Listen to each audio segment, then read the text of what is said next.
Centaure va vous proposer un atelier voir et être vu, qui est un élément extrêmement important pour se déplacer en toute sécurité.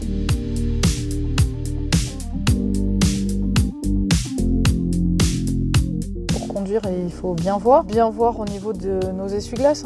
Là, on va peut-être partir, il fait beau et puis on va se prendre une grosse averse. Donc vérifier que nos essuie-glaces fonctionnent bien, qu'ils ne soient pas déchirés, qu'ils ne laissent pas de traces, qu'ils ne couinent pas. Il y a un conseil pour les changer, on les change une fois par an. Rétroviseur intérieur, bien évidemment aussi, qu'il soit propre. La fois on les règle, on laisse des traces de doigts.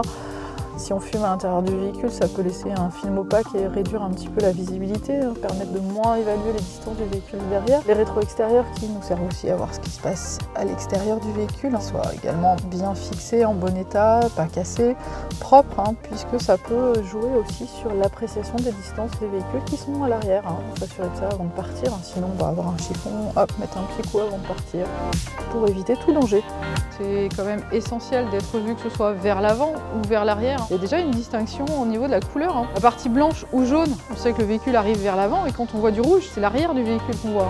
Pour voir si nos feux sont fonctionnels, en bon état, bien fixés aussi. Le seul moyen, c'est de les allumer. J'allume l'intégralité de mes feux, que ce soit avant ou arrière. Donc mes feux de position, mes feux de croisement, mes feux de route, brouillard avant et brouillard arrière, ainsi que mes feux de détresse pour vérifier que tout fonctionne bien. Déjà, ça s'allume correctement au tableau de bord. Comme tout voyant, ceux-ci peuvent aussi avoir des défaillances, donc rien de mieux qu'un contrôle visuel en direct, c'est pareil, ça ne prend pas de temps. Donc je vais aller vérifier tous mes feux.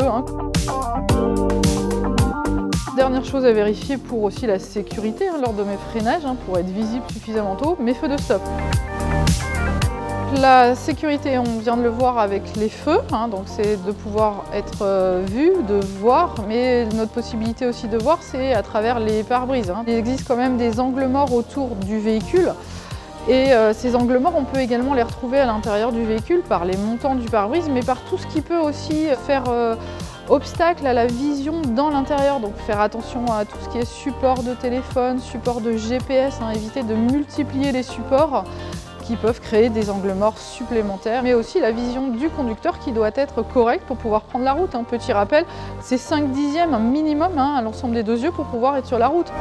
La médecine du travail vérifie cette vue et on le sait que cette vue ne va pas aller dans le bon sens, elle va évoluer, elle va évoluer de manière négative. Plus on va prendre de l'âge, plus cette vision peut se modifier.